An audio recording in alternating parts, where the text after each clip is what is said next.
Okay. Hi, everyone. This is Finance Meets Real Estate. We have Amy Tiemann here today. I'm really happy to have her over.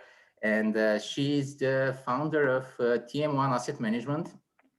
And she has, so she is going to discuss actually the 3 methods to create a following, not just a list of investors, and how to effectively build your brand as a source for great deals and great returns. So Amy is a multifamily investor, founder of 3 companies, actually, TM1 Properties, TM1 Asset Management, and Facilimax. She is a member of Forbes Real Estate Council, and she has invested in over 1,000 units of multifamily and full cycle on several investments already. Yeah. So with that, I'm gonna pass it on to Amy. And if you guys have any questions afterwards, feel free to always speak up. We're both really open, and if you have any, or you can put them on the chat if you feel shy, however you prefer. Yeah, thanks. All right, so I can tailor, that's my dog, by the way, sorry. He's on every Zoom call. His name is Captain, sorry, I apologize. And that's my kid yelling at my dog. Okay, so I don't know if you can hear, I'm in my AirPods. Maybe you can hear, you can't hear, I don't know. It's good. Yeah, so what I like to do before I get started, because I can tailor my presentation to anybody, but I'd like to know if you can kind of I need your video on so I can see. I need to know who's syndicated a deal before or who has actually gone out and raised capital before. So if you can raise your hand if you've ever raised capital before, if you've never done it, I'd like to know if you have or have not. That would be really helpful for me. So if you raise your hand if you've ever raised capital before. So just confirming, Amy, do you see the chat as well? Do you see the chat? Oh, yeah, I can see the chat. That's true. Yeah, so yeah, if you want to do that, if you're naked and stuff and don't want to participate on the video, that's cool with me. But if you've not, okay. All right, 000 have not. Okay, I'm brand new. Okay, awesome sauce. All right, so cool. That's good. Okay, so I'm going to talk to you a little bit about kind of where I came from before I get into that. So I started in commercial real estate back in 2003 as a general contractor, actually. So I was building retail stores, and that's kind of how I got started in commercial real estate. And then, that business started growing and growing and growing. And over time, we were in 16 states at one point. So I've been a business owner before I came into real estate. So that experience, by the way, is very, very helpful. I don't care what you own or what business you did, or it could be anything. But when you're running your own business, it's really helpful when you starting to get into commercial real estate or single family real estate, and you're running it, because at the end of the day, it's a business. And so what you're going to do to go raise capital is not any different than what you're going to do to go get a customer for a construction company. It's kind of similar. So it's all about marketing and branding. And I'm going to go through a little bit of my story too. So I started in construction in 2008. Every contractor becomes a house flipper. And so, pretty much everyone do. And so I started flipping homes. I had the construction company with my husband at the time. And so we started flipping homes. And then after we got into flipping homes, we got single family rentals. And then quickly after single family rentals, we got into multifamily. And then at some point we just said, sayonara construction, we're just going to do full-time multifamily investing. But the biggest part of the story was in 2016, I separated from my husband, and it took a year for our divorce. So about 2017, I got divorced. And what happened when I did that was I basically had to start all over. I had to start all over with getting investors. I had to start all over branding myself.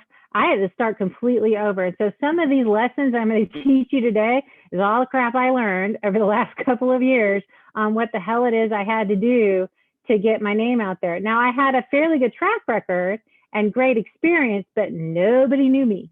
So that's kind of what I'm going to talk about today. Okay. Does that sound good? Thumbs up. Awesome. All right. I get to share, right? I can share my screen. All right. I'm going to have a little presentation for you. All right, so present. Come on, work with me. present. All right, here we go. So people can see me, right? And they can see the screen. Is that good? Okay. All right, so this is going to talk to you about things like that I've learned on social media and stuff that I've learned in marketing to kind of help you as you go and start to do your first deal, or if you've done single family and you want to get into multifamily and you got to go syndicate and you got to go raise capital. These are the kind of the things that I learned you need to do. So we're going to talk about exploring different channels, the kind of some of the key findings that I found, tips from some experts, not just me. There's other experts that kind of taught me this stuff along the way, give you some examples and show you kind of how brands work online. So first of all, making it big online, and it has to be a part of your repertoire. You cannot, obviously with COVID, I mean, Texas is open, thank the Lord. Texas is open. I can go to networking events now. I just went to a conference last weekend. Hallelujah, I'm doing cartwheels because I can go do that, because in the olden days, you know, like 2008, that's how you met all your investors. You went and you networked with them. They got to touch you and make sure you weren't a loser, and they could easily build trust with you, right? All you had to do was build rapport with them. You know, you go listen to Tony Robbins, and you go build rapport, and you do whatever, and you get people to trust you and like you, and it was really, really easy. Well, now you have to switch that and get people to trust you and like you with an online presence. Very different. I would say in some ways more difficult, because I'm a fairly gregarious, outgoing, nice person, and people tend to like me, and I've kind of relied on that. Oh, I'm an ethical person too, I'm not crazy, so that's helpful. But you know, but how you promote yourself online and how you brand yourself online and all of those things is very, very important, and you have to be very cognizant of what your strategy is. So couple of things you need to know, and kind of, first of all, you got to learn what people are interested in. And there's lots of tricks and tips to learn that. But when you're posting content, which you should be, and we'll talk about that in a minute, you got to, first, before you do that, you got to know where your audience is. Right now, in real estate investing, your audience is on LinkedIn, they're on Facebook, and they're on Instagram. And I'm actually tinkering with TikTok, no joke. So that's where they are, right? So in LinkedIn, what you want to do is you to find out what people are interested in. You know, when you go into LinkedIn, if you do not have a LinkedIn profile, by the way, freaking make one. You have to have one. No one will invest with you if you do not have a LinkedIn profile, by the way. You also need to build it out. If you want to, there's lots of classes on how to do it. Yakov Smart teaches you how to do it. It doesn't matter. It's your resume, it's your website as on a business page, so you have to have a LinkedIn page, just saying. Okay, so when you're in LinkedIn, if you're searching for a person, like if you went into LinkedIn and you searched for me, Amy Tiemann, right? There's a search bar at the top. Well, that search bar doesn't just search for people, right? You can use it to search for hashtags. And a hashtag is something that'll bring up on a thread when you're doing searches for stuff. So, and hashtags are so important on LinkedIn, because you put in hashtag multifamily investing or hashtag multifamily real estate, you can see how many times somebody is searching for multifamily real estate. And it's like in the hundreds of thousands. Like if you were to go look at multifamily real estate or multifamily investing or passive income, you search for these keywords, and that's what people are looking at. So when you add that to your post on LinkedIn, it's going to pull up and people are going to see it, right? Because they're searching for that. So hashtags on LinkedIn they're not as important on Facebook. It's just kind of weird and stupid on Facebook. But on LinkedIn, that crap works. So you got to know how to do it on LinkedIn. So when you're doing anything on LinkedIn, make sure you use do a hashtag search, and you can create your own crazy little hashtag if you want to, but no one's going to look at it. So you need to use the ones that matter, the ones that most people are looking at. So search for those that get a lot of views. Okay, that's my one tip on LinkedIn. Second one, on Facebook, you can't get away from Facebook. Everybody's on it. There's a ton of multifamily groups on Facebook. This is why I'm talking about getting above the noise. I don't have a group on Facebook. I probably should. but I haven't needed one. I'm in a ton of them.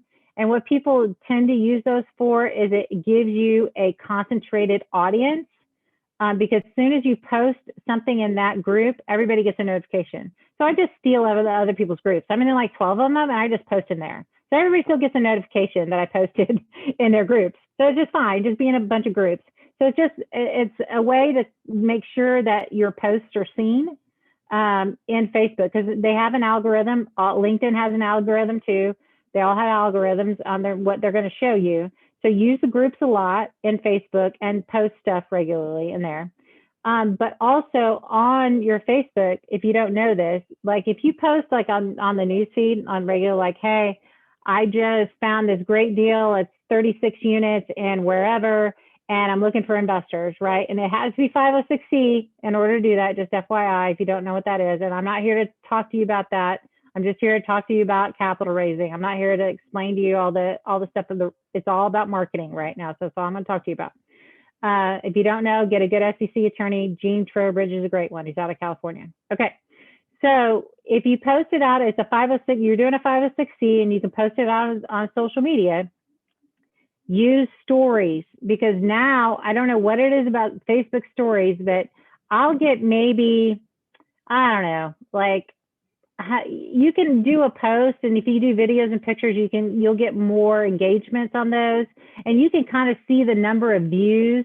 Like on LinkedIn, especially, you'll see the number of views of your posts and stuff or whatever. On Facebook, you'll kind of get a hint of how many people are looking at. On stories, you'll exactly see how many people seen it. So I'll get like maybe 100 likes on something on a Facebook post, but I'll get like 350 viewers on a story. And that story flashes through in like maybe 3, 4, 5 seconds. It doesn't matter. So you do it like Instagram kind of, but that story can lead people to come friend you. It could be for anybody.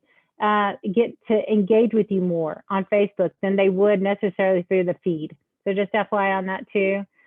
OPS, OPS is other people's stages. So what I'm doing today by speaking at a meeting or speaking at a conference or speaking anywhere or getting on a podcast or doing any of that kind of stuff is other people's stages. And that helps you raise capital more than anything. It helps you because not only are you building credibility, the person that's putting on that stage is promoting you, right? Because they're speaking at an event. So if you've never raised capital, okay, great. But you know something about something, like you have to, like if you're going to get into this business and you're going to try to, you need to get your face out in front of, so you need to teach what you know. Okay. So get on a stage, practice it, teach what you know. Also, there's a couple of things, and I spent a lot of time on this one slide, but there's a couple of things around keyword searches. So keyword searches are key. And this is for on your website. So use SpyFu, use SEMrush. It's up to you on what you want to do. But when you're using these, it tells you what people are putting into Google and what they're looking for. So you can, and it tells you exactly, so you around real estate, it tells you what SEO kind of to do on your website. Also, Google, and this is why LinkedIn is so much more important. When you do a Google search, LinkedIn will pop up. So you can use your LinkedIn that way. So people are searching like passive income, or people are searching certain things on an SEO site. Put that crap in your LinkedIn profile somewhere, like in the first 3 lines or whatever, and it'll bring more hits to you as they're searching it. Okay, so just FYI on that one. All right, that's a lot on that slide. We're gonna go to the next one. Talk about exploring different channels. You have the freedom to choose your platform, but by the way, your platform makes or breaks you. So you need to know how to use it. Using LinkedIn like Facebook, people will slam you for it. Using, Instagram is great. You got to know how to use that too, and how they coordinate together. So you use your Instagram and you put your LinkedIn profile on your Instagram, because this easy way for people to get a hold of you. And Instagram has become more and more important now, because if y'all are not on Clubhouse, I don't know what y'all are doing. Clubhouse is the coolest thing since sliced bread. Now you have to have an iPhone, and that's kind of a requirement, but I've met more investors more of the people doing real estate, doing deals, like all sorts of things happening. Like I've connected with so really, really cool people, like high level cool people on Clubhouse. And the way that they interact with you is Instagram. I have never used my Instagram and my Twitter ever in my life. Like I never used it. I wasn't on that platform. But when I got on Clubhouse, I had to figure it out because that's how they talk to you. So when you're on Instagram and you're posting stuff, I was like, holy crap. I was in Clubhouse for a week. I had 100 followers on Instagram in a week. No joke. And I was like, I have nothing on my Instagram. Oh crap, I'm gonna start posting pictures because I got nothing on my Instagram. And so then they were like, just put your LinkedIn profile in your Instagram. Say, hey, I'm not here. Put a picture going, I'm usually not here. Go to my LinkedIn. That's basically what you do. And so I started posting a couple of pictures because I want to get engagement and I need to learn how to use Instagram other than my personal stuff. So I have a business Instagram. And so I'm starting to post more and more because I'm a firm believer, like just don't own one platform. You need to get to people where they are. And if some people like Instagram, okay, like I'll be there too. That's cool. But use your Instagram so it connects to your LinkedIn. Not so much your Facebook, but LinkedIn it's becoming more and more prevalent. So just FYI on that one. Okay, where to start? Create your brand's profile. And obviously I talked about LinkedIn already. You need to do that, but you need like an identifier, not a tagline. And full transparency, I'm still working on some of this stuff, right? I'm rebranding my website currently at the moment. I've got someone reworking it. I am, I'm trying to figure out what my tagline is like the hardest thing ever. And I'm like, I don't know what my tagline is. I have no clue. Right. So, I'm just trying to figure out, I've got a logo and it's a really groovy logo. I like it a lot. But I just haven't it's TM1. That's what it is. It's TM1. And I'll tell you the funny story here about TM1. It was a friend of mine. I was working at a company and he kept calling me troublemaker. And I was like, dude, I'm not the troublemaker. You're the troublemaker. And this went on for like a year. Like, hey, troublemaker. I'm like, I'm not the troublemaker. He's like, you're troublemaker number one. So then it went to TM1. So that I was like, my nickname was TM1. I was troublemaker number one. And so that's how the name came about. I think I need to work that in a story somewhere. But yeah, so I'm TM1, troublemaker number one. Whatever. Okay, that's fine. So you need something. You need a logo. You need something people to identify you by. I'm always, you're going to have to brand yourself at some point because people are going to want to invest with you. It's the know, like, and trust thing. They got to know you, they got to like you, and they got to trust you. It's really going to be you or your company. And as you grow, it's going to be your company and what your company stands for. So I try to brand both.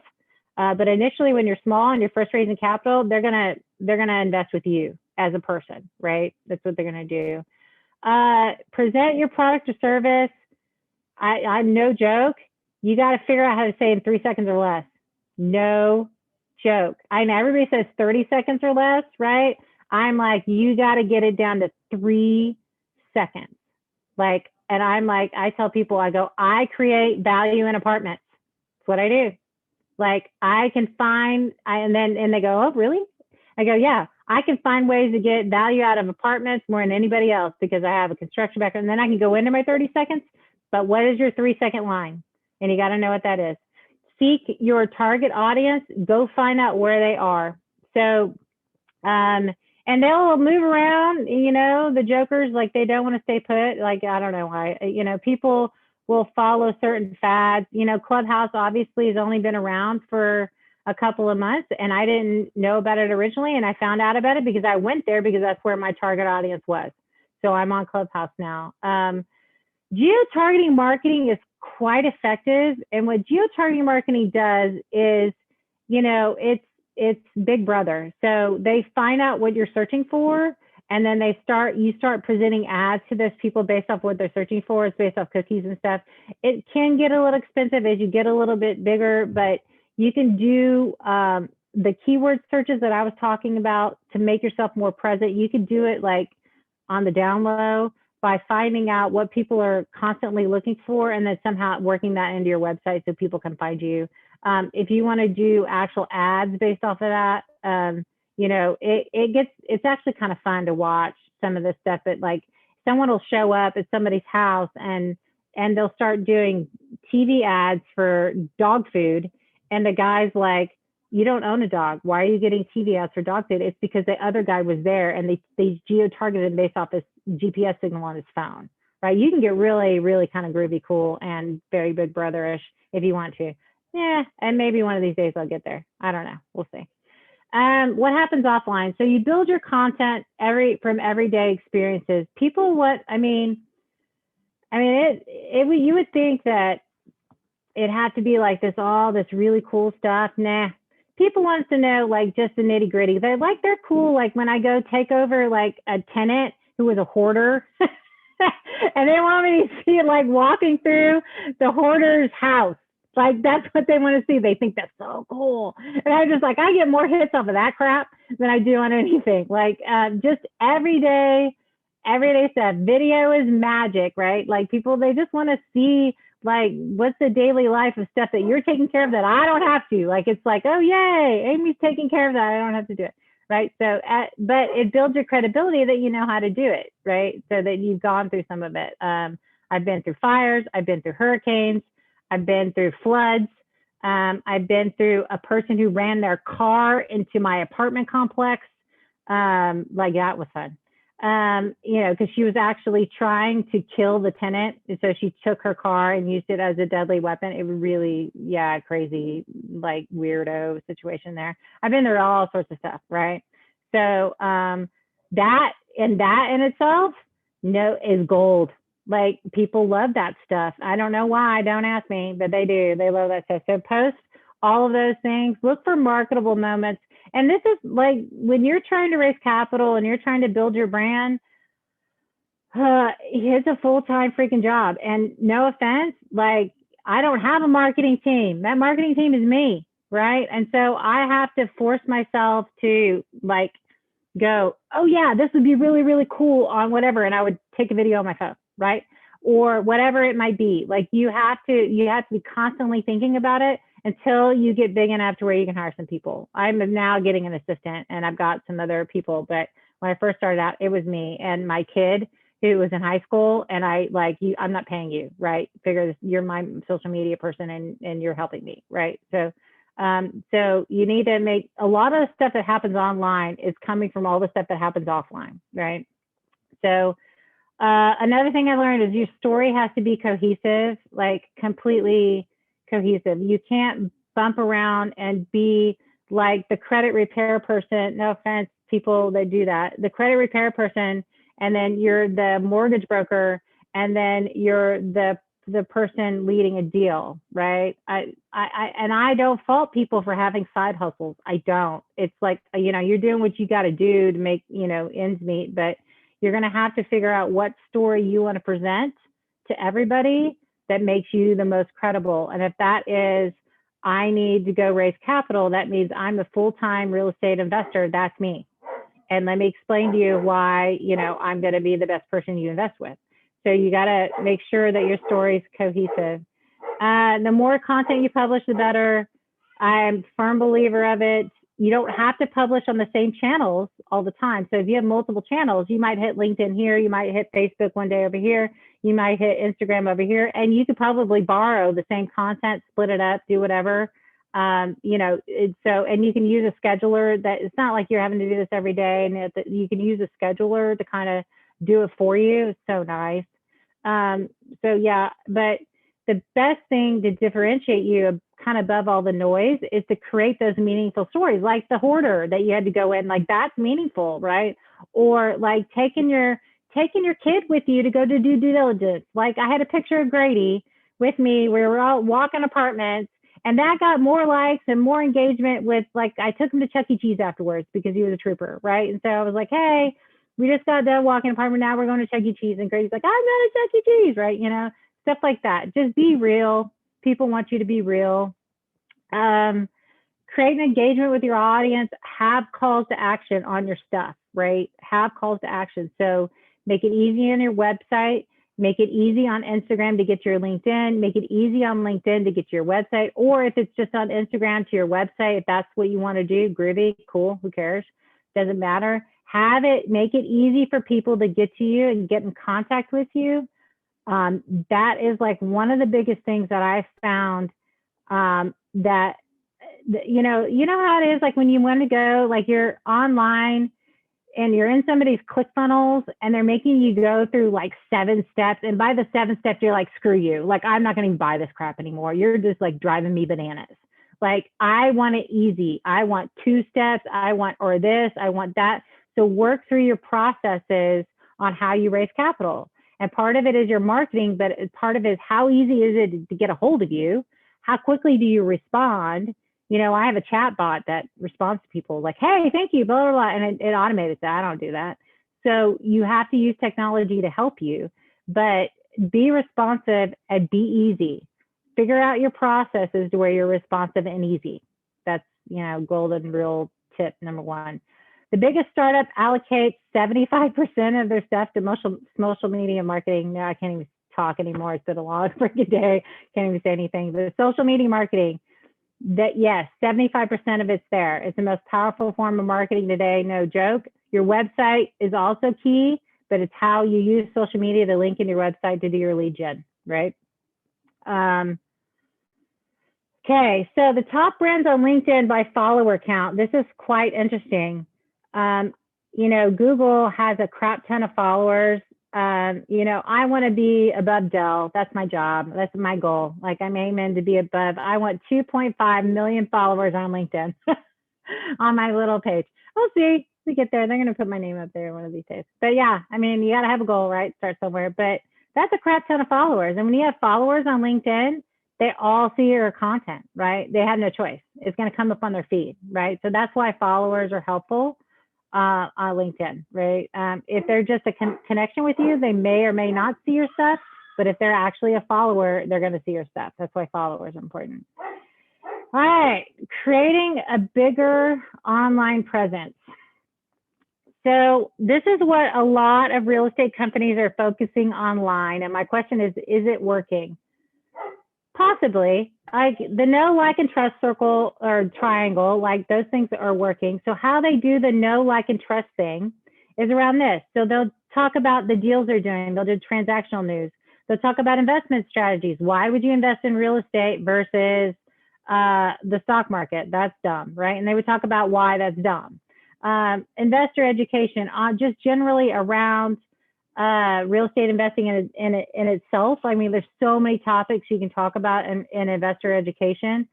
Deal opportunities, like, hey, I got one for you. Are you interested? Right? You know, and market education. Why am I investing here? Why do I like this market? Because it's a part of investor education. But I think market education and market selection and all those things.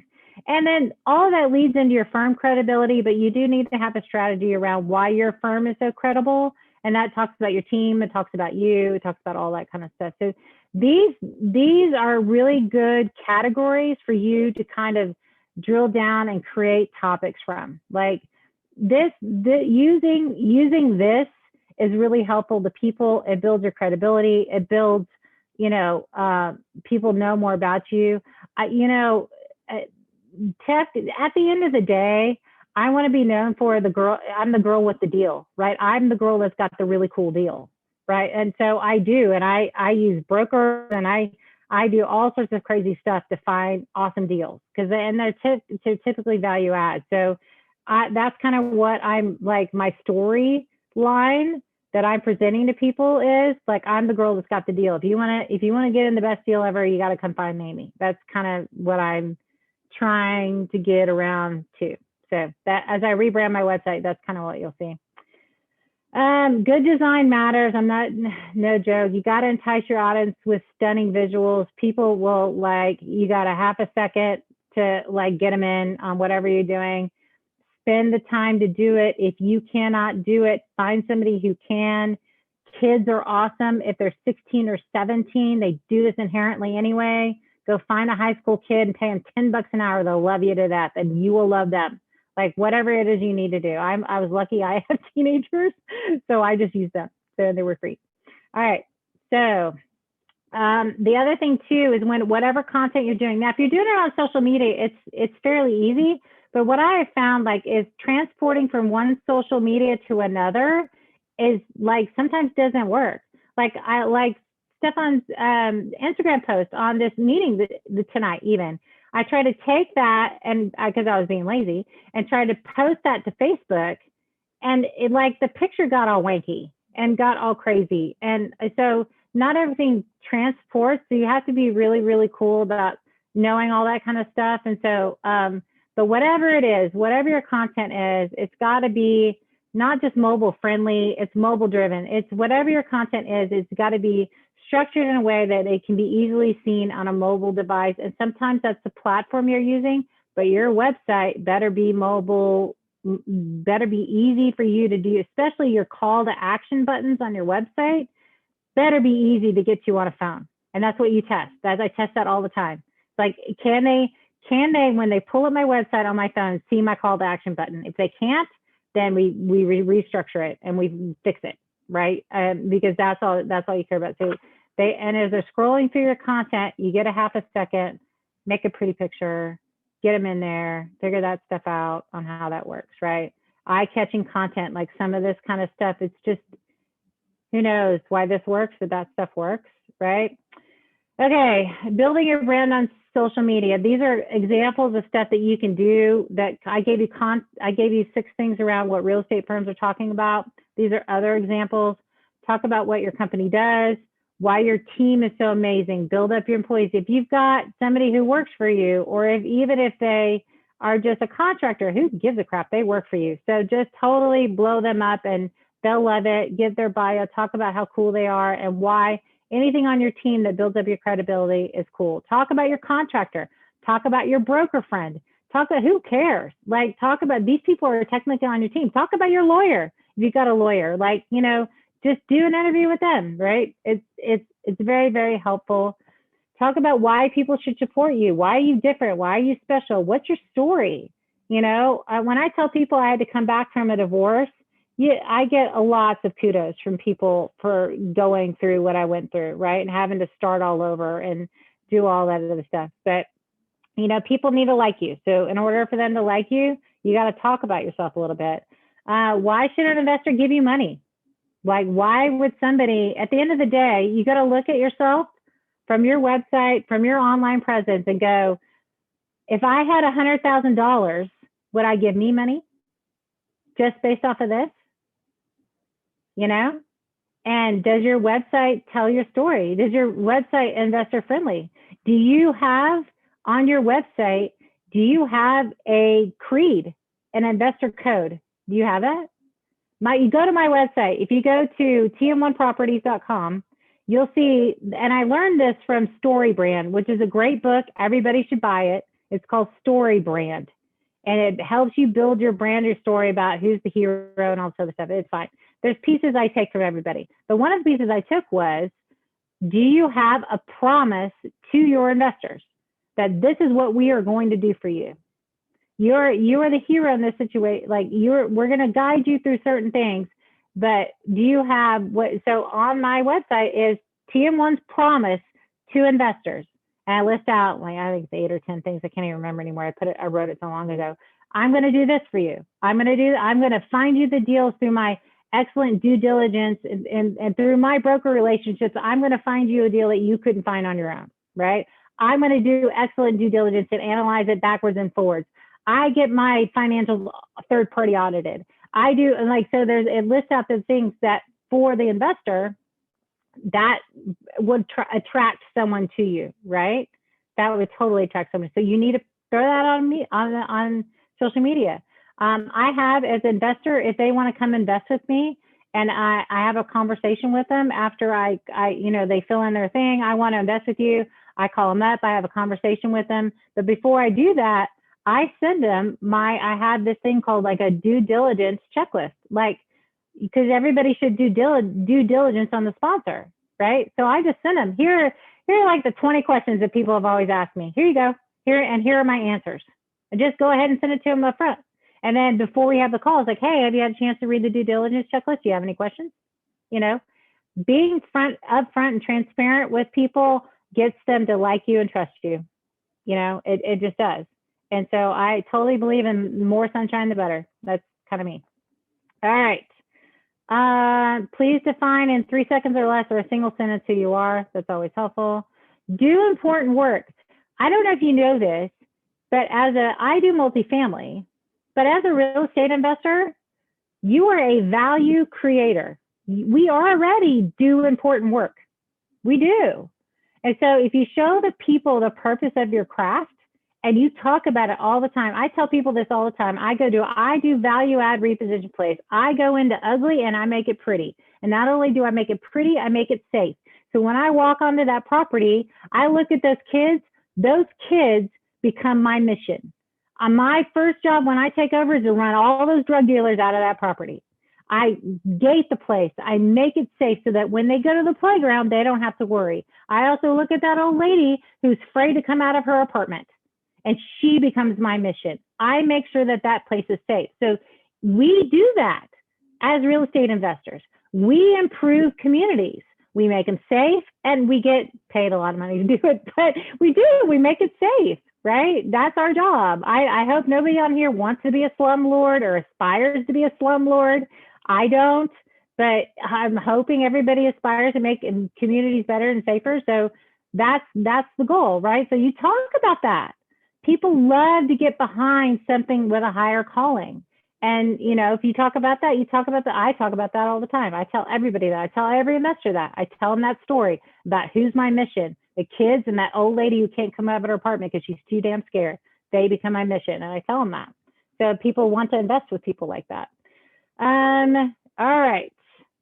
So back to your roots. There's another example. If you're looking for content, you can't figure out what to write or what to push, talk about how you started, talk about your war stories, talk about all the other stuff. You know, it's always great content. People love it. They love all that stuff, right? It makes you the underdog. It's kind of cool. Successful companies are consistent. You've got to nail down a schedule. You got to schedule it. You got to stick to it. You got to use technology to help you. There's all sorts of scheduling tools out there. Hootsuite. There's a bunch of them. You can just Google scheduling, social media scheduling tools. There'll be a ton that come up.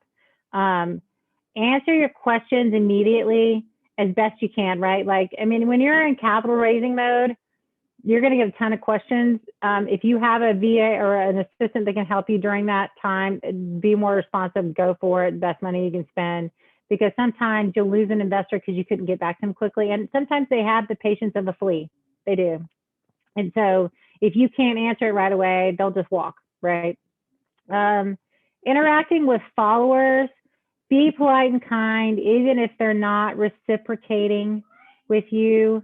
Surprise them with lovely gifts online. So lovely gifts online, my gifts are like, you know, I'll go like their page, or I'll go like a post, or I'll go share something of theirs online, right? It's not like I have to go send them an Amazon gift or whatever, but be kind, out of your way with followers, because the more followers you get, more interaction with you, and you know, commenting on their stuff. By the way, if you go comment on somebody's stuff, all of your followers see it generally, or they'll get a notification. And so people appreciate that stuff. So if you have a follower of somebody who's in the business or on a, you know, tertiary market or whatever, maybe it's a broker, or maybe it's a mortgage person, right? Whoever, go every day and comment on people's stuff. I think Gary Vee talks about it, and some other people talk about it, like leave 180 cents, right? Like it's leave your half a nickel 90 times somewhere, right? Like that's a lot, and that takes a lot. I don't do like 90 times. Like, I'm sorry, dude, I'm busy. But maybe 10 times, or, you know, leave a quarter somewhere, right? Like, you know, leave your half a nickel 10 times somewhere, right? And you know, that's, you know, that helps, right? That helps.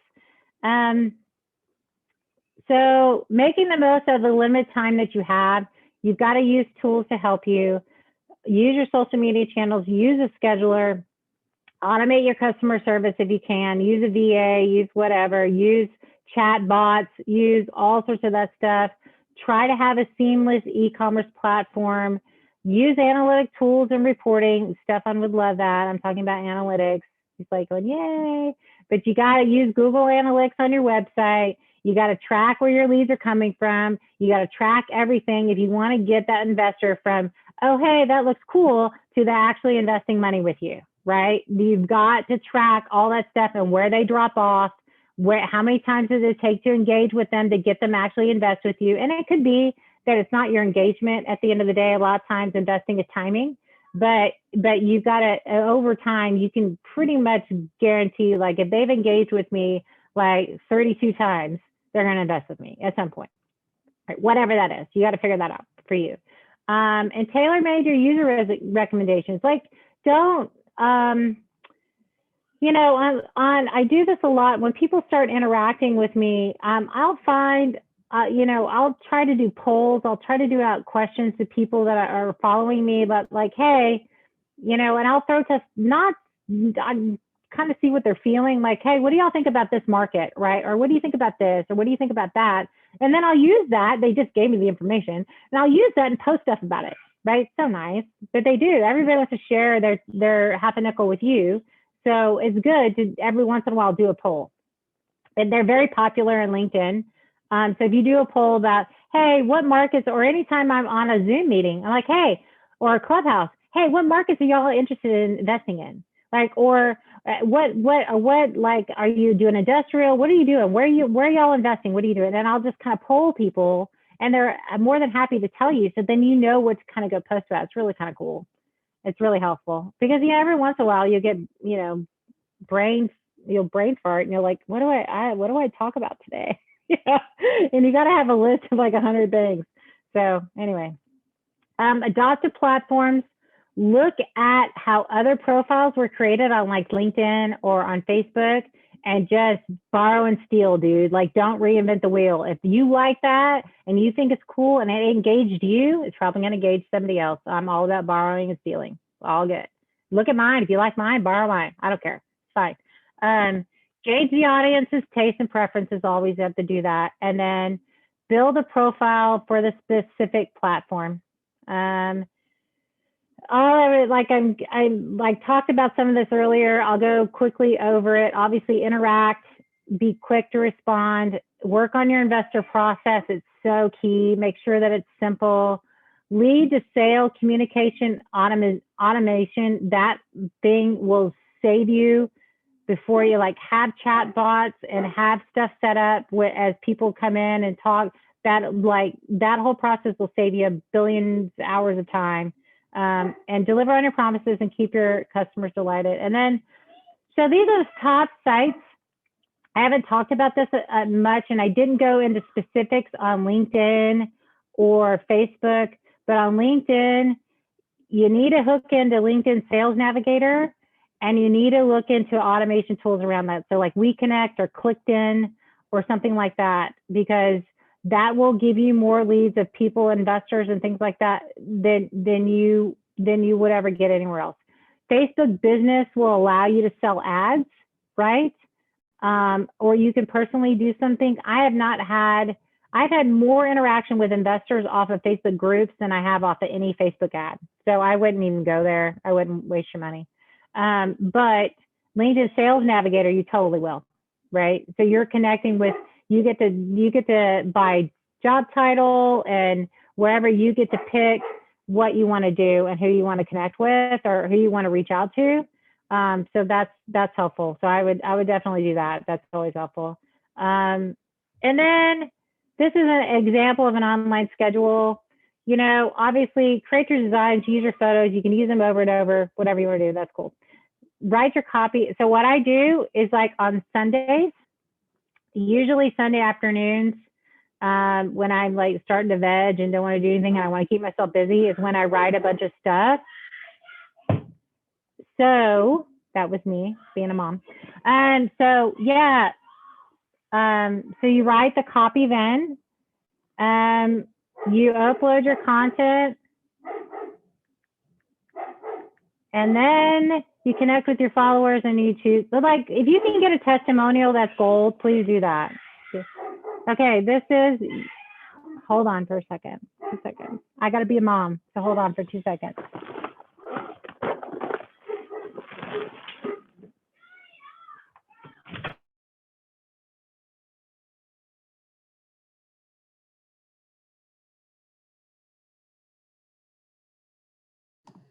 So if you guys have any questions, actually, you can start putting them on the chat from now, if you want to kind of get some precedence on that.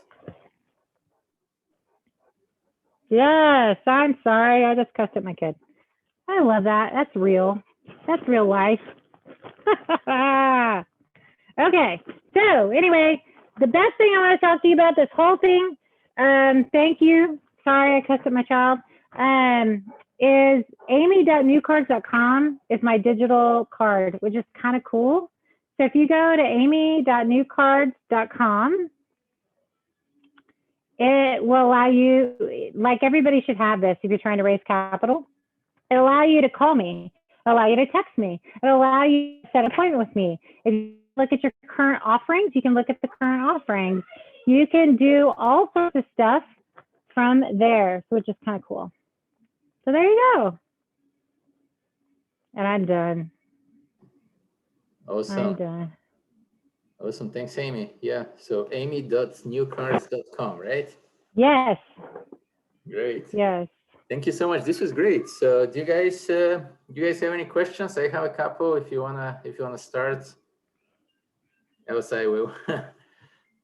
Thank you, Amy. That was great. Oh, let me stop sharing. Well, actually, I have a question on Facebook groups, because you mentioned kind of having more engagement there versus ads, right? Which I feel also for what I've tried, like ads have been really lame as well.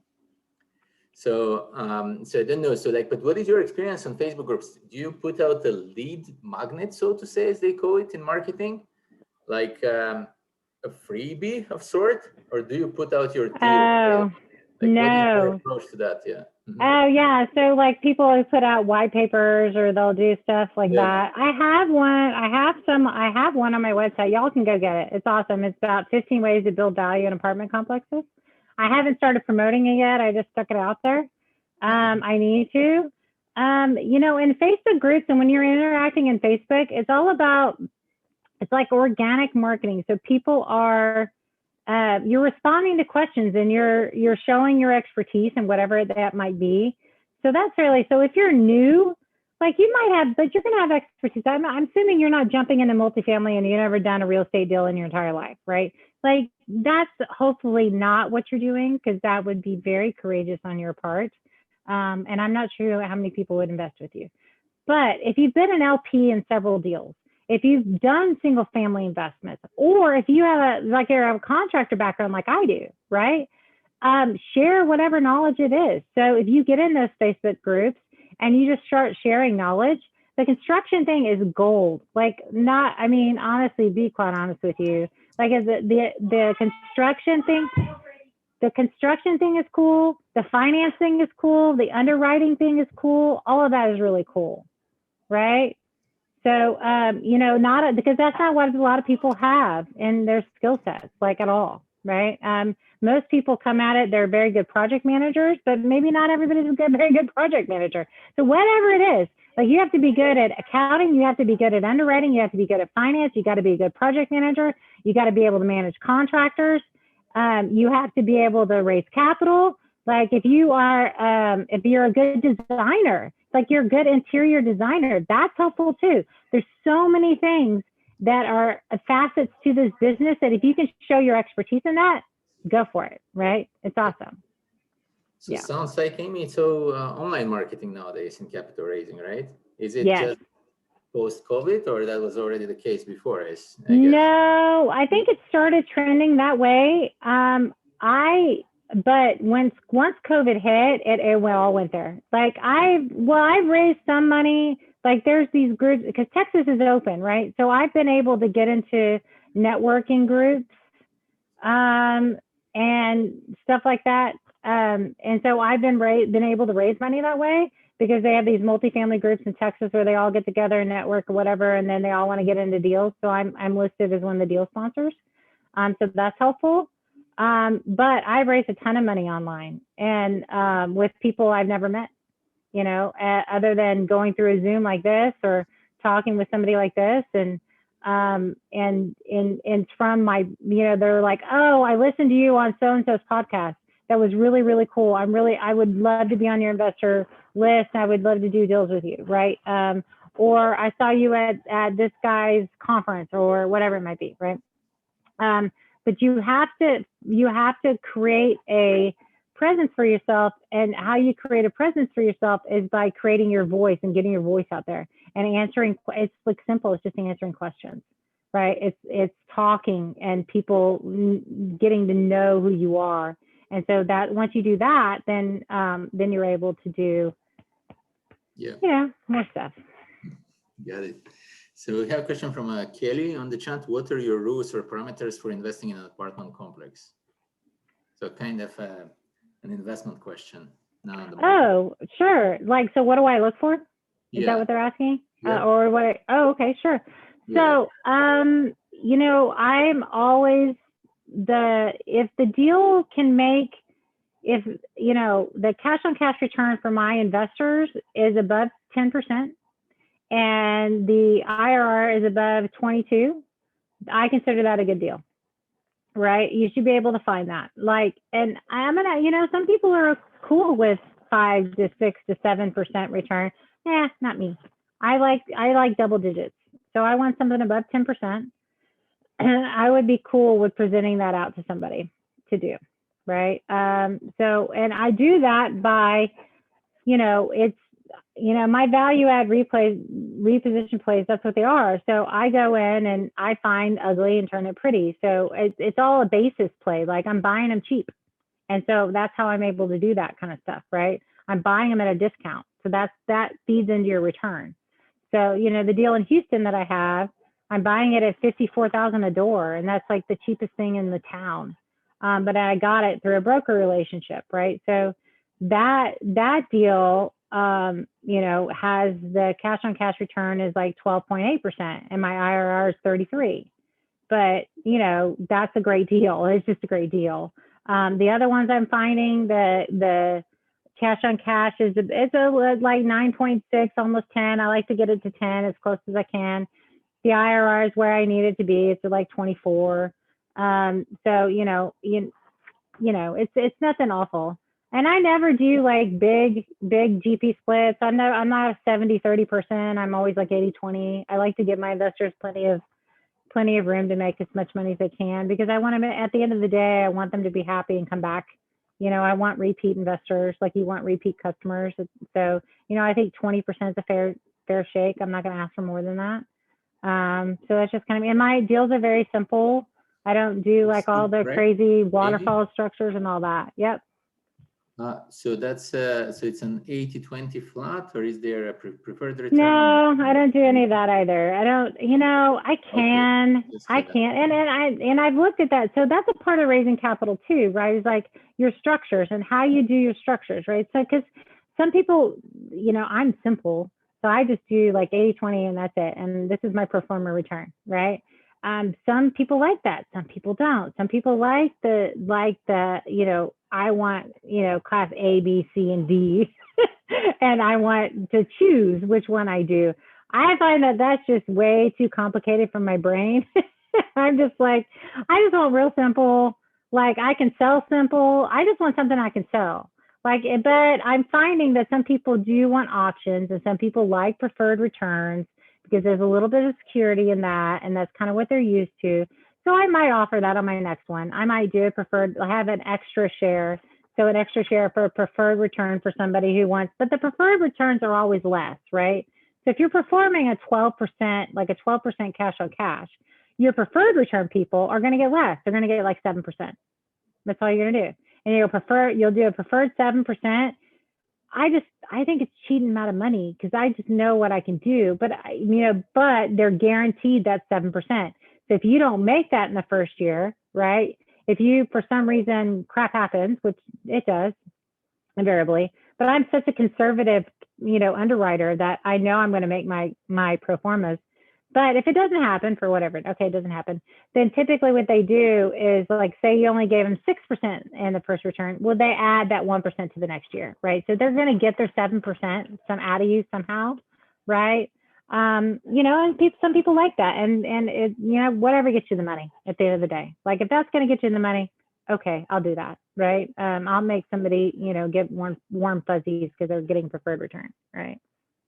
So, Got yep. it. What's the usual holding periods that you typically have? Like, well, I mean, obviously varies by project, but Yeah. you try to refinance out quickly sometimes on some of the deals, or No, because generally all the stuff I get's going to have senior debt on it, right? So you're going to have to, because I'm buying at 100 units or more generally. So I'm going to get a lender. I like using leverage because when you use leverage, your returns are higher, right? So I'll get, and I do value add stuff. So I will get like bridge to agency stuff is generally what the loans I'll get.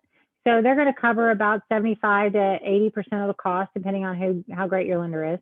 And then, and so but that feeds into your returns too, right? If you're able to get higher leverage and you're having to raise less, right? Your overall returns are all returns. So it makes your returns go higher, just FYI. You'll learn as you start underwriting deals. For those people who have never raised capital before, as you start underwriting deals, you'll learn how to navigate through and what's gonna cause a return to go higher or not.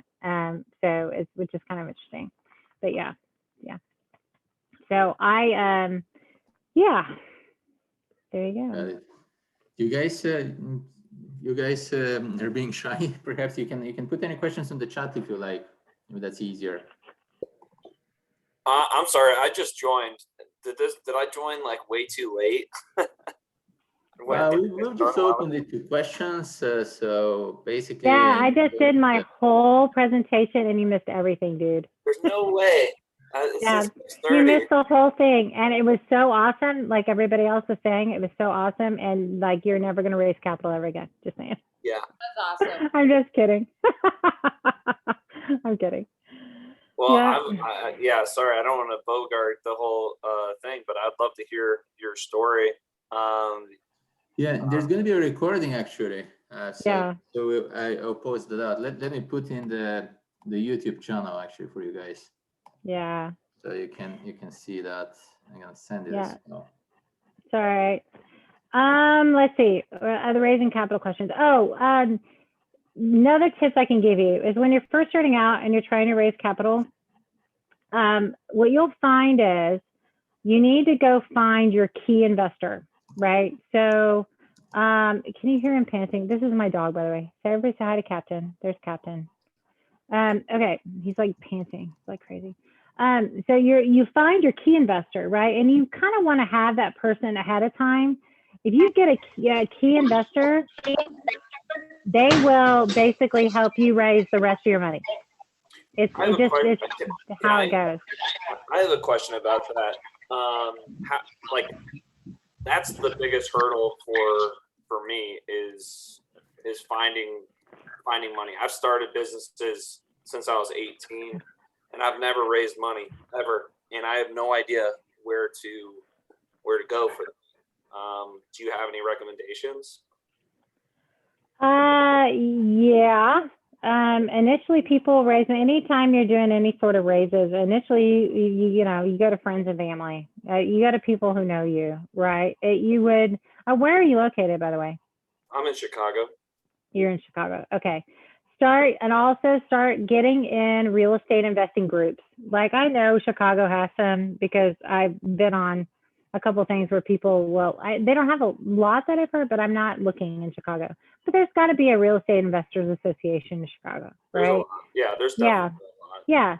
Start there. I don't know if y'all are meeting in person yet or what are you doing or all Zooming, but it's okay. Zoom a lot like this, where you start meeting people. And then, it's the know, like, trust thing. They got to know you first to like you. And then once they like you, they trust you. And once they trust you, they'll invest with you probably. Yeah. So it's whoever trusts you now will invest with you probably if they have the money, right? I have friends that would invest with me, but they don't have any money. So, Yeah.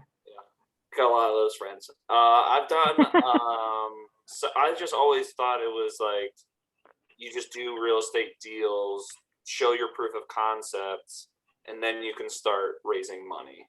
I'm kind of at that stage where I've done several flips, and I've done pretty much ground up construction. Yep. And they've all went really well. Okay. But I guess you're just saying enter in these groups to like showcase stuff. What do you think you're going to be raising capital for? What are you going to go buy? Well, ideally, I mean, I just also bought a piece of land here in Chicago to develop 12 to 15 condos. Okay, so it's a development. What's that? So it's a development then. Yeah, that's a development. But what I ideally would like to do is condos with apartments. But what I overheard you saying, which I've looked to do, I just don't understand the math, is where you're raising money from with people, buying value add properties, and then giving them some sort of return. What would that return be? Because that's based off of your underwriting, right? Like, why would you need to go in, if you're going to go build condos and multifamily, you're going to have to know what your return on your investment is going to be, right? Whatever that investment is. Sure. Right? So, you know, I develop too. So when you go do your underwriting on your development, so you're going to come up with, okay, the construction cost is going to be X, land cost is going to be this, like all of that, right? So whatever it costs, how are you going to finance it, right? Generally, I ain't going to give you all of it. The development one is not too difficult for me to run the numbers on. It's the apartment ones, like apartment. Oh, where you're buying the apartment? Buying and holding. Not necessarily flipping, because you're creating the equity immediately, in my opinion, as you rehab. And so as soon as you sell, you realize it, and then you can give whatever to. That's an easy math equation for me. But you have 1,000 units, if I read that profile. Yep. 1,000 doors. Yep. How do you buy and hold and give your investors something back? Is it a longer term? That's the number. Well, okay, so it's real easy, right? So the apartments make money. So first of all, you're buying it. You buy the basis. You buy it. Typically, I always look for a discount. So I'm buying basis. So they're going to make money, right? Because you're buying some cheap, and your mortgage is going to be lower, right? So after you do all your expenses, it's a business like anything else. And so then what you do is, whatever the NOI is, whatever the property's making, however much money the apartment's making, right? You will distribute back to your partners a percentage of that, right? Because the apartment's making money. So say for instance, that's how I perform the return. So I try to give, it just depends on how bad the ugly is. And your lender too, your lender will dictate when you can make distributions and when you can't.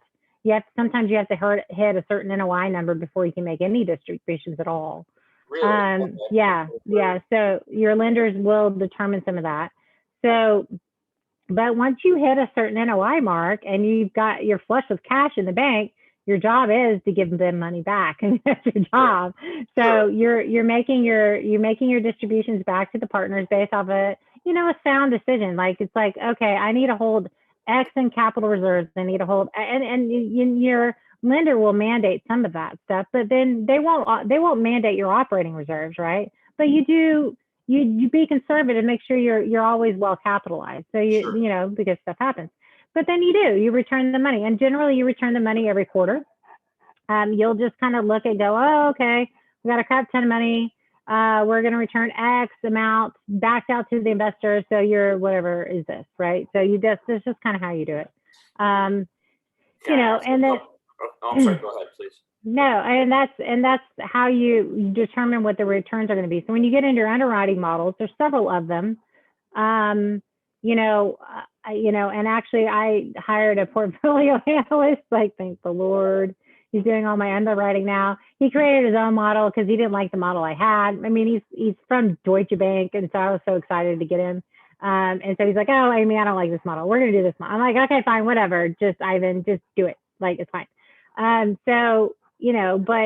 He can perform all sorts of returns for me on all sorts of different structures, which is nice. Yeah, but it's nice. But that's how basically they get their money back, right? Through distributions.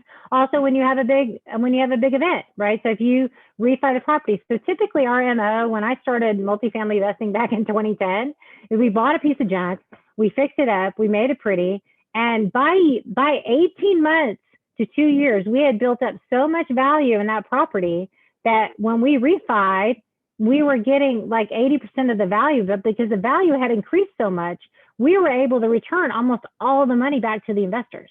Like all of our equity raise, we were able to give back. Like that was we did that over and over and over. I mean, 2010 to 2015 was a great time to own multifamily, man. Like it was just like, you couldn't screw up, right? Yeah. It just was. So so you do that, and that's also a return of capital event, like that goes into the overall returns, right? And then you just keep doing your distributions. And then when you sell it, hopefully you increase some more value, or maybe you have such a great property based off the basis you bought, you refi again. Like it just depends on what people want to do. Generally, you hold 5 to 7 and people sell. Like they just like, okay, we're good, we're selling. You know? I guess I mean, I don't know if it's just because I've never raised capital. I've never even worked for anybody, so I don't really understand like networking and stuff like that. Just general stuff that people probably take for granted. But like, I don't understand how you could raise money kind of concurrently, because if you have 1,000 units and you're holding it for 18 months or 5 years, you're doing concurrent work, you know? So that's just baffling to me. So you buy one, you get it stabilized, you go buy another one. And you get that one stabilized and go buy another one.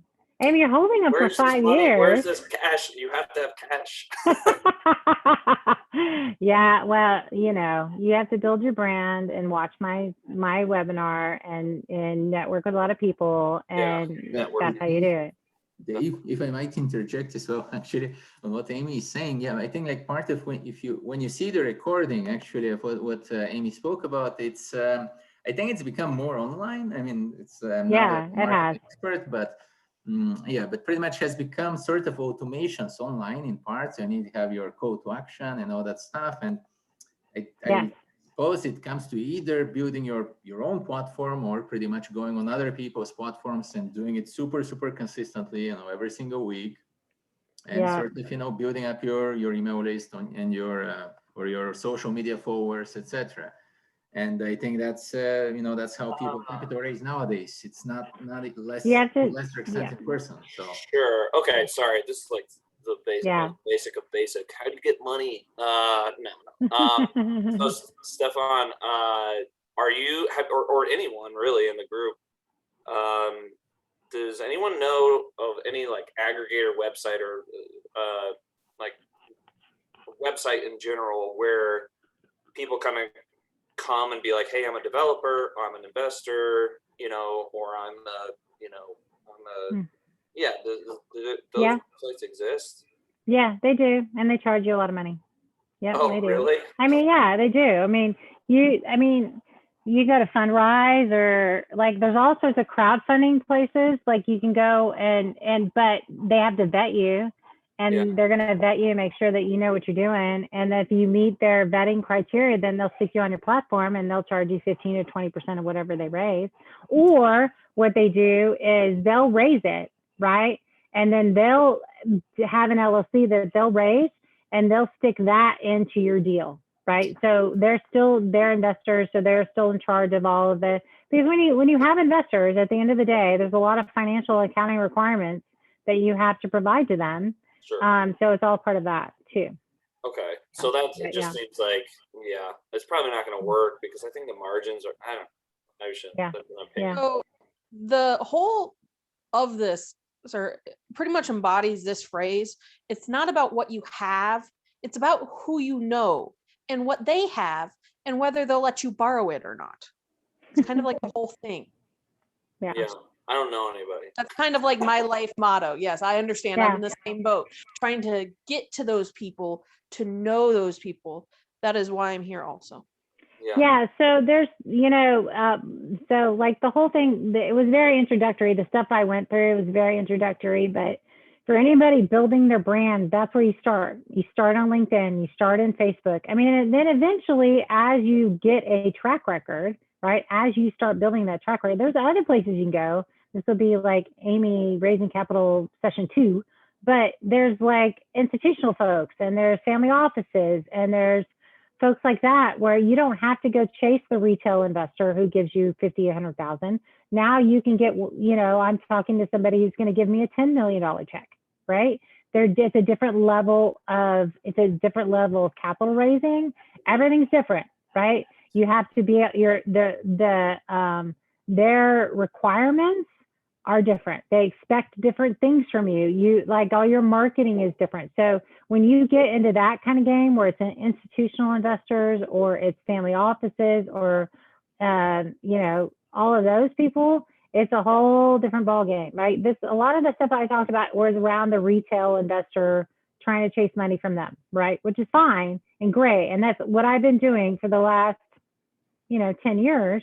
I'm now, and I should have probably graduated a long time ago, 2 different, trying to do some of the JV higher, family office folks, and there's goods and bads to everything, right? It's good. And also looking at creating a REIT.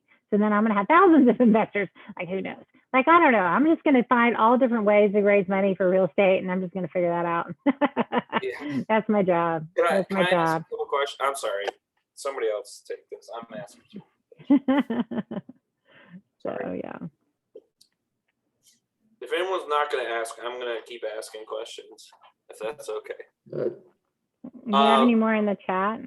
There is a question. Yeah, there is a question on if I think you mentioned already, Amy, but if there's like a book, website, etc., that you can recommend. I know you did mention. On how to start raising money. All right, so if you've never raised money before and you don't understand the whole like SEC, all of that kind of stuff that you need to know, Hunter Thompson has a fairly good book on raising capital. I think it's actually called Raising Capital.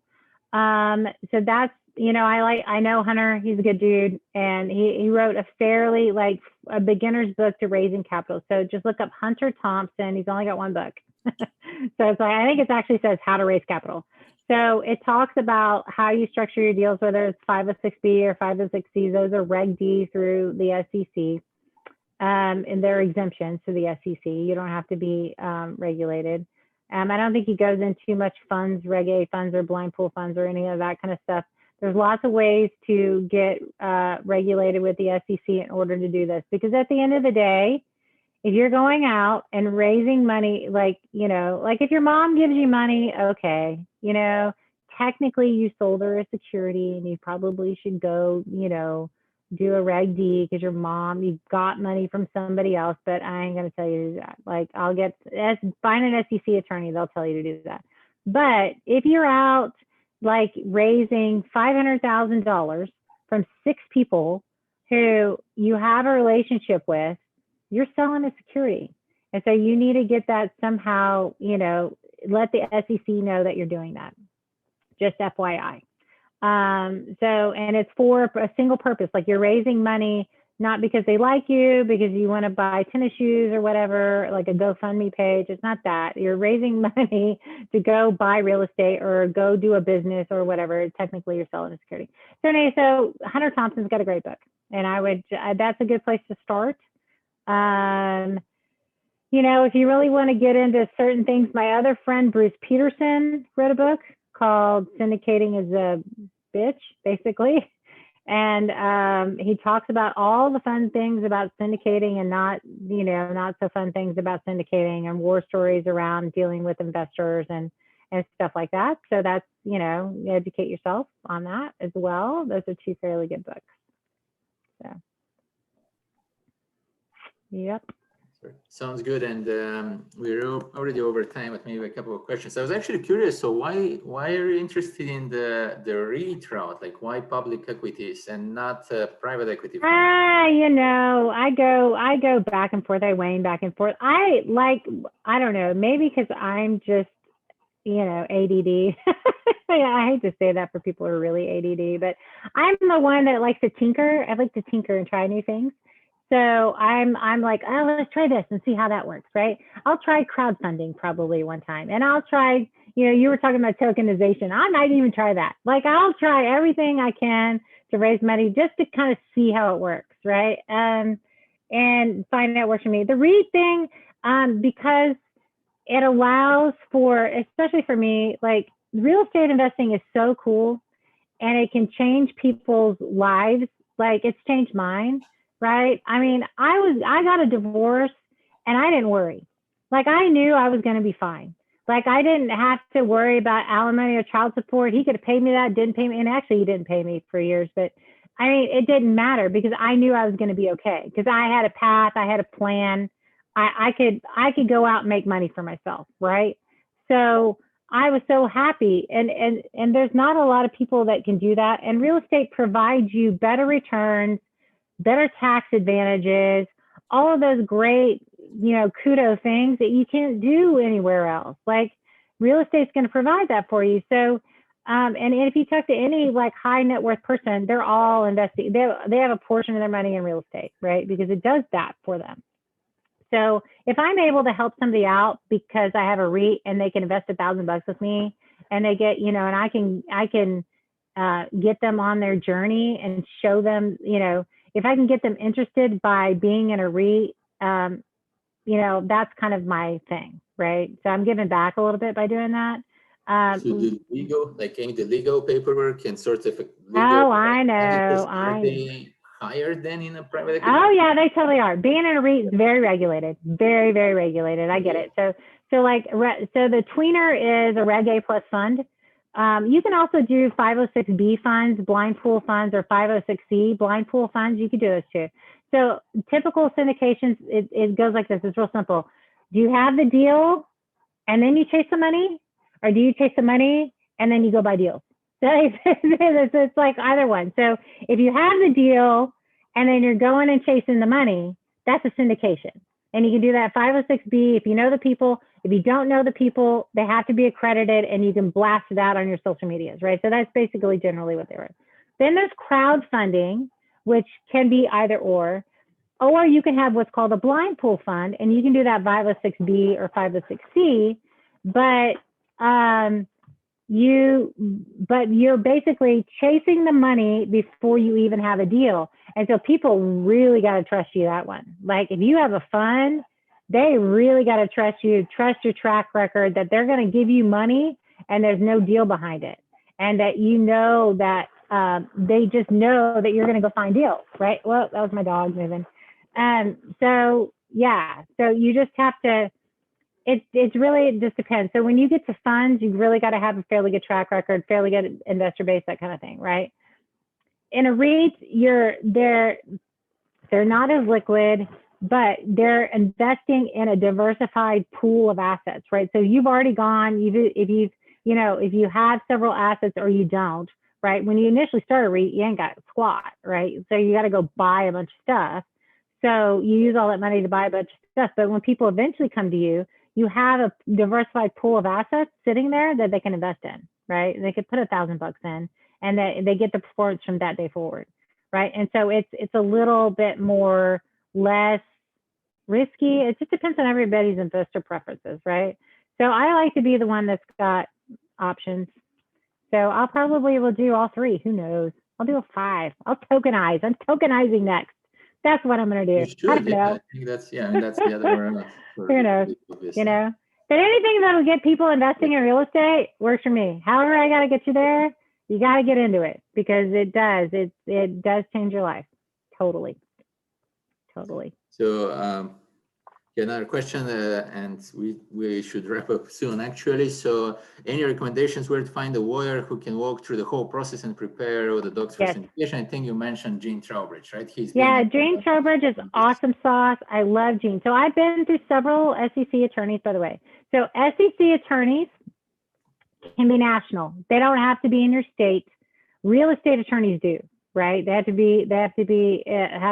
pass the bar in your state in order to operate. The SE attorneys, they can be anywhere, like anywhere in the United States, no big deal. So Gene's in California, but there's a couple of reasons why I love Gene, because I've worked with lots of lawyers, and when a lawyer goes, you present a problem to him, and a lawyer goes, well, you don't have to do it that way. You can do it this way. I love those people. I love the lawyer that can think outside the box and solve your solution, right? Have a solution for you. Like, go, Amy, like, because we all operate in gray.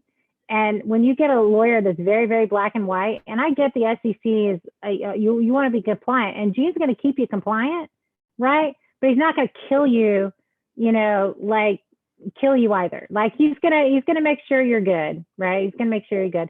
And he's very creative about working through solutions with LLM. So that's why I love Gene. So just FYI, I love Gene that way. So he's really good. So yeah. Sounds good. Great. Any other questions? Maybe last one you guys have? Can I ask a boring question? Sure. 2 questions. You don't have to tell me. So you look at larger projects, larger multi-unit projects. Yep. What sort of cap rates are you trying to look at? I don't know where you're at, in the world, but what sort of cap rates do you target for your projects? Well, okay, so it depends on the market. Every market's different. So in Houston, so I'm in Houston. I just bought 180 units in Houston, right? Or I'm closing on that. The typical cap rate in Houston for Class C is 5.5 to 5 3/4, right? Class C kind of hovers in there. It used to not be that, but cap rates are compressing, so it is what it is. I'm actually buying the one I'm getting at 8.6, right? Just because I got a great smoking deal. I like to look for something like a point over the cap, like the market cap rate. So you got to know what the market cap rate is. But it just means you're buying at a discount, right? Based off the NOI that they're performing at, right? So if you get a 6.5 to 7 in Houston, that's a fabulous deal, right? If you are in Dallas and you're getting something at 5.5 to 6, that's a fabulous deal, right? It depends on your market and what the market cap rate is and what class you're chasing, right? If I'm chasing Class B in Dallas and I can find something in the 5s or above 5, I am making an offer in that deal, right? Because I know what Dallas is going to do. If I am in a tertiary market, like if I'm in Victoria or College Station in Dallas or whatever, the cap rate is only an indicator of like where your strike price is and what you're buying, right? And what their NOI is, right? But and I'd use current cap rates. So like, what is the property performing at today? The NOI that they're saying that they're collecting off their T12, like what is that NOI and what is my buying price, right? I'm not going to do it off of my pro forma T12, right? I'm just doing it at like what their current NOI is and where am I buying it from? But so every deal is different. I look for at least like a point over is like what I'm trying to get, like 1% more, if I can do it. Okay. So, this might be an inappropriate question, but I want to put it out there because my curiosity is killing me. For a cap rate that's in my opinion, I mean, that's kind of what we have in larger units in Chicago is like 5.5, which is like pretty tight in my opinion. How can you give an investor really anything in terms of return, in terms of distribution? Say your LTV is 75 or something like that. I just don't know the numbers. I mean, the numbers. Yeah. I know the numbers, but I don't see how you can give anything to an investor. Well, you can if you're going to grow value, right? So there's like that white paper I have on my website. There's 15 billion ways to grow value in a multifamily apartment, right? Like I list out 15. So you have to grow your NOI. That's how you do it. So if you're buying at a market cap, right? You don't get your 1% discount. You're not buying at a discount, right? And you actually have to buy at market. You can still grow the NOI if they haven't done certain things, right? So if they haven't grown rents, right? Or if they haven't, through unit updates or whatever, if they don't have covered parking, if they don't have garages, if there's no self-storage on site, if there's, you can develop a lot of that, and the ROI on any sort of those developments always pans out because you're evaluating it at the cap rate of a multifamily property, which is sweet. I mean, if your cap rate is 5.25. If you increase your NOI by $1, that means you just increase your value by $19. So if you increase your your NOI by $1,000, you just increase your NOI by $19,000. I mean, your value by $19,000, right? So you understand the power of the cap rate. Increasing your NOI is the game, man. So you go figure it out. Like you go like sell ad space on your fences. You go do whatever you can do to increase your NOI, right? Get your rents up to market, however you can do that, right? Because no matter what you spend on those, they're all going to be capital expenses anyway. You should be doing a capital expense. It's not going to hit your NOI, right? It's all below the line. So if you're doing a CapEx expense, it's going to turn around and then impact your NOI and value. You do that crap all day long and you build that into your budget. And so that's how you do it. So like on my Houston property, no joke, I'm going to be able to increase the NOI by $700,000 a year. No joke. That means that my value is going to go up 18 million because I'm able to do that. So on something like that, I think I'm going to tie this back into the topic that we're having, which is like, raising money, raising capital. Yep. So for something like that, like 180 units or something like that, where you have to, you're just value add. Uh-huh. Your return to your investors would have to be deferred, right? You have to build that into, really? You don't have, it just depends on the deal. Now, some of those value adds that I go in and buy, yeah, because they're 40% occupied and we're not making the mortgage. And so I have to have reserves and I just tell them, hey, dudes, you're gonna have to wait a year. Like this is a really tough one, right? This one in Houston, it's full, it's 90% full, right? So it's lucky, but typically, yes, when you go and do a value adds, there's low occupancy, which means you have to do a bridge to agency loan. Like, or there's problems, right? They're deferred. They can't get people to live there because they have deferred maintenance everywhere, right? So it just kind of depends. So yeah. But you can still do your returns. You just have to structure it correctly, right? You just have to structure it correctly. Just let's say the 18 million value increase for 700K a year in NOI, right? Which is amazing, right? So that's what is the percentage of the deal on that? Like, what is a percentage? Like, it's how much of what is the purchase price, I guess, or whichever? Is it like 20? Oh, so yeah, so we're buying it for 9.75 million. So we're buying it at 54 door. Our CapEx budget is 2.5 million. So we're all in, around 12, like whatever that is, right? Yeah.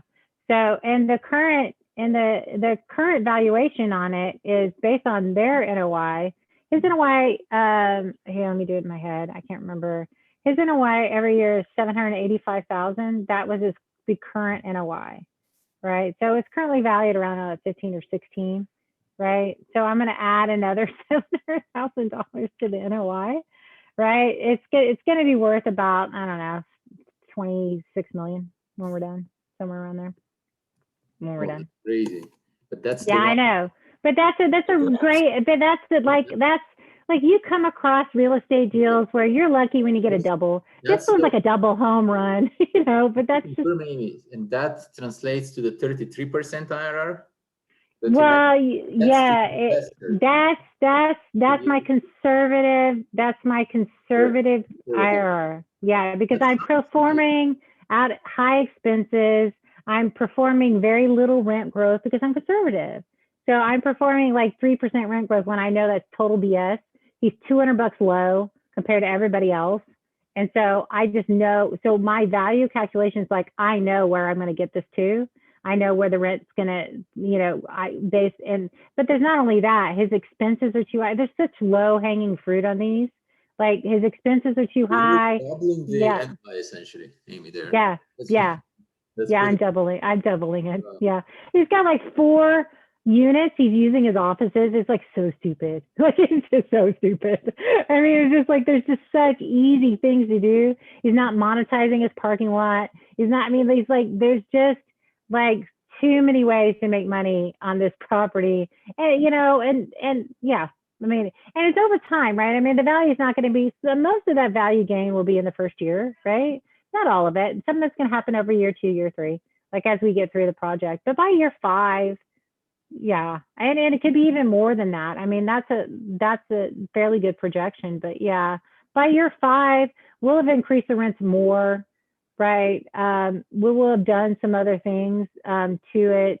And then we've got part of that too is not in the 30% IRR. Is there's this like acre of land that we're going to add 30 units to, so it'll end up being 210 when we're done. But I didn't put that in the pro forma because I didn't know what the costs were going to be in 2 years when we refi. So the phase 2 is like when we refi, we are going to use some of the refi proceeds to give everybody the money back, but then we have extra left over that based off our budget that we'll use for the down payment on the construction loan so we can build the 30 units in the back. So that's a part of the value add, right? That's a part of that because we are going to be able to add 30 units. I just couldn't pro forma it initially, so it's not included in the pro forma. So yeah, it's just you get across some of these deals, and they're just like, I probably won't see another deal like this in the next 5 years. Like I just, they came across as cool, right? But you're going to get good deals. Like you're going to get good deals, and not only, but the thing is around the tax stuff, right? The tax stuff is always beneficial. No matter if you're getting a 5% return, who cares?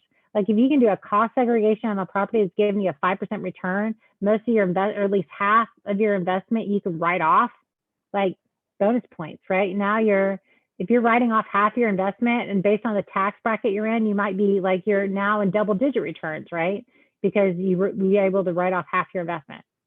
Who wouldn't?